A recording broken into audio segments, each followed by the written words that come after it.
Today, I want to talk about whether or not you should hire a podcast editor and what it is that hiring a podcast editor actually does for you, not just in terms of what they do technically to the raw files they get from you, but also what it's going to do for your podcast and your business. This is going to be a workshop of all things podcast editing, and there's a ton you're going to learn in this video. So I really recommend sticking around till the end, and we better get started. Hey, I'm Steven, and I make content here for the Pod Sound School, both on our YouTube channel, and I'm an instructor inside of our online coaching programs and courses. And before Pod Sound School, I was a professional editor, both podcast and video editing. And before that, I was an audio engineer and a music producer. And over almost the 5 years now that we have been educating people online with the Pod Sound School, we ourselves have worked with and hired dozens of freelancers and editors. I have a lot of experience on both sides of the equation and have a lot of insights that will help you make the decision whether or not you should hire an editor for your podcast. But first, before we get to the fun stuff, I want to start off with a question. Why is it that we're podcasting to begin with? And I think that anyone's answer is going to be the same here, and it's for the audience, where it's to share a message or inspiration or share really cool interviews with industry professionals. It's the providing value, whether it's to share a message or to inspire or to share really cool interviews or to entertain, to make laugh. It's all about providing value and providing an experience for your audience. So why wouldn't you want to provide a better listening experience for your audience? And I'm not just talking about removing the ums and uhs and cleaning things up in that way, which many people think of when they talk about editing. There's a lot more that goes into editing than that. So even if you're someone who subscribes to this idea of my audience likes being a fly on the wall, they like to hear the ums and uhs of my voice, this is where I show up just my raw and natural self for my audience. Even in those cases, there's still a ton of editing that can be employed and put to use, and you can still capture the balance and all of those nuances of your real self with your ums and uhs and filler words and everything. Much like this video here, I've shared it with our awesome editor to cut through the noise and to get to the point and to the message, to reinforce the message, and also to provide more value for you. So let's talk about what an editor actually does for your podcast and what an editor is actually doing for you as the creative or as the business owner. Now, the obvious thing that we all know is time. It's going to save us a lot of time. And that's because really the only way to professionally edit a podcast is you have to listen to every word. You have to listen to the raw recordings that you receive. So if it's an hour of raw recording, well, there's an hour of time right there. Now, professional podcast editors could take an hour of raw recording. In 2 hours, maybe an hour and a half max, they can have that edited at a professional level. This comes with practice and training and many, many podcast episodes, much more than you likely have under your own belt. So for you to do a similar job at a professional level would take many, many hours. So it's easy to see the time savings there.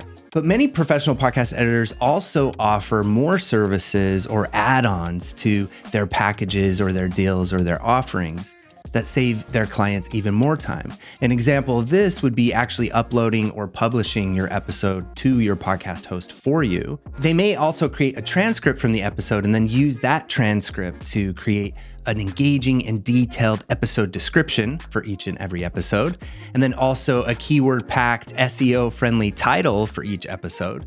They may also offer a blog post to go along with each episode. Many podcast editors also will offer to take sound clips or little audio bites and turn them into audiograms or videos from your podcast that you can share on all your social media platforms. And some of them will also log in to your social media platforms for you and post that content after they create it or on a schedule. Who doesn't want that? That is amazing. Think of all the time that's saving you. And really, if you think about what that's doing for you, is that's giving you leverage, status, and confidence. And with status, you're building authority because of that consistency and because you're showing up on multiple platforms and you're being smart about your podcasting efforts because you're working with a professional editor to repurpose your podcast episodes into multiple formats to get a huge bang for your efforts. And we know that profit and generating wealth comes from leverage, status, authority, building a reputation for ourselves. And so it is something that we have to build and invest in over time. But it's an investment that pays huge dividends over time. But that's just time. I really want to get into the weeds now of technically what a podcast editor actually does with the raw audio files that they receive from you. This way you can truly understand their value, and also I'm hoping this will help you to identify and find an actual professional. And that probably is the first place you can start with, is how much they're going to charge you. Any professional podcast editor is not going to charge anything less than $150 per episode. So $500 a month for 4 episodes a month is the minimum expense that you're going to pay for a professional, at least at the time that I'm recording this video. Now, if you want to go to Fiverr and find somebody who will edit your podcast there for $50 an episode or $25 an episode, what I would recommend instead would just be to let AI edit your podcast. And you can do that now with Descript. You just share your podcast episode to Descript and apply all the AI features it has, like auto remove the filler words, auto remove the long pauses, and the studio sound button. And that would give you higher results and be a lot better than hiring somebody who's charging that much from Fiverr. Professionals know their value and they take what they do very seriously, and you want a professional on your team. So to understand what they're doing with the files without getting too technical, it's good to understand that there's really 2 stages of mixing. There's the cleanup stage and the processing stage. So let's quickly talk about both those stages. The cleanup stage is amazing, and you really want a professional to be doing this to your podcast. This includes things, yes, like removing the filler words, but removing filler words isn't as easy as just taking out all the ums and uhs. A professional podcast editor knows that it's this dance with the filler words. In an hour-long episode or a 45-minute episode, it's not necessary to remove all of the filler words. You actually want to tastefully leave some of them in. And when you have somebody doing this and putting this finesse and touch on every one of your episodes, the results are incredible. Now, the other thing they do in the cleanup phase is I like to think that they have your back. They watch out for things like redundancy. They watch out for things like arrogance, or if you sound maybe a little pompous at times, they can cut those little sentences out. Insecurities. So if you make self-deprecating comments, they might say, I'm going to take that out. So they make these sort of executive or editorial decisions on your behalf, and make sure that you always sound very confident and sound on brand and never really say anything that may actually hurt your brand or hurt your perceived level of authority. That is priceless. They also may reorganize the interview or be willing to work in different stages with you so they can cut up the interview. You can listen to it and then send your own pre-recorded, re-recorded questions. There's so many different fun ways that working with a professional allow you to unlock these methods to create really impressive podcasts. And then, of course, during this phase is also where they would add music, sound effects, and also mid-rolls or ad spots or anything that you want added to each one of your episodes. And this is something that really takes a nice touch of a professional editor who knows when to interrupt the episode, who doesn't just do it at some random jarring moment. They let the conversation come to a natural breaking point, and they make that decision there. This is a perfect place to add a cool transition. And then with that transition, there's so much that goes into blending the music and adding the perfect sound effects at that moment and making a whoosh into your advertisement, to add these sort of sonic cues to your audience to let them know, hey, you're being advertised to right now with a mid-roll. And then with the music too, it's not as simple as just dragging the music in, setting it at a basic volume level and calling it a day. A professional will actually work with blending the volume of that music in really crafty, provoking ways for your audience. And there's some technical terms here. They may use something called ducking, like what they do in broadcast. That's where they actually put a key input on the channel. And this, what you hear as the audience, is whenever somebody is speaking, the music level actually gets attenuated in relationship to their voice. So for an audience, what this does is it makes them not be able to stop listening. They don't even realize why, but they're just immersed in the mix.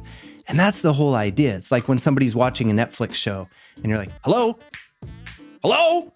That's what we want. We want our audience to not be able to stop listening to our show. And that's what a professional can do by turning your raw recordings into a true auditory experience. So that's just the cleanup phase. And as you can see, there's a lot more to that phase than just cutting out the ums and uhs. And all of the stuff in this phase is something that you really need and want in your podcast, because what is it going to do? It's going to increase the value for your audience. The next phase is processing, and this is where the professional will process your audio with effects. Now, there are a lot of AI tools now that are really trying to target this area.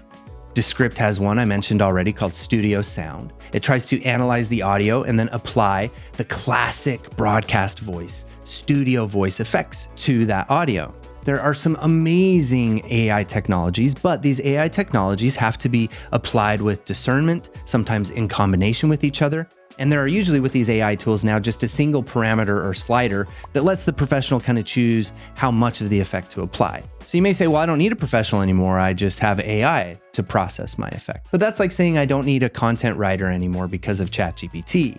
You still have to go to ChatGPT and figure out how to do the prompt engineering and spend all that time conceptualizing and humanizing the stuff that you get from ChatGPT. And so you're still going to hire the writer to do that. ChatGPT just makes the writer more efficient, much like these AI processing tools for audio makes podcast editors and audio editors more efficient, makes them better at doing their job and actually frees them up to be able to be more creative and sort of push your audio experience even more because they save time in this stage. But the main effects that a professional is going to apply to your voice here are compression. And what a compressor does when the settings are just right is it brings up those sort of intimate qualities of your voice and it makes you sound right there present, like you're right there in the room with the person who's listening. Compression is the most used tool in audio production, and it's the reason that we get sucked into the content that we consume. But if you were to over-apply compression, then that subtle sort of intimate feeling that we get from a compressor now becomes overdriven, harsh, and almost sounds aggressive, which can ruin the listener's experience. And this is why those AI tools don't really function, because they never work on a case-by-case basis. Because every microphone and every different voice on your podcast is going to have to be treated differently, especially if you're changing environments. So you need a professional who really understands compression and really how to use it to make you sound intimate and make your voice sound right there in the room with your listener. And then, of course, noise reduction, noise gates, all of that are so important. Computer buzz, hums, distracting noises in the background, all of that stuff can ruin the experience for the listener. Absolutely. And it can totally mud up and dirty up your message. It hurts your articulation when you're speaking to not have that noise under control. And yes, there's a lot of AI noise reduction. Same thing with compression, doesn't work for every case. Sometimes you need to use a combination of noise reduction software, and a professional will have all of the latest noise reduction software in their arsenal, in their toolkit, to really clean up that recording and make sure just the raw, natural voices are coming through to give the audience a really great experience. And that's basically it. So you can see now how valuable working with a professional really is. So hopefully that answers the question. And you can tell by my tone that I believe that every podcast deserves a professional editor. Make the investment in your podcast. Make the investment in your business, in your pursuits. It's making that investment that's telling the world, that's telling the universe, I'm serious, I'm a professional, and I'm gonna find a way to do this. And I understand that there are times during our business when we have to DIY it. And if you need to learn more about editing DIY, I have some cool videos here on the channel. I'll leave a playlist here of some videos you can watch for that.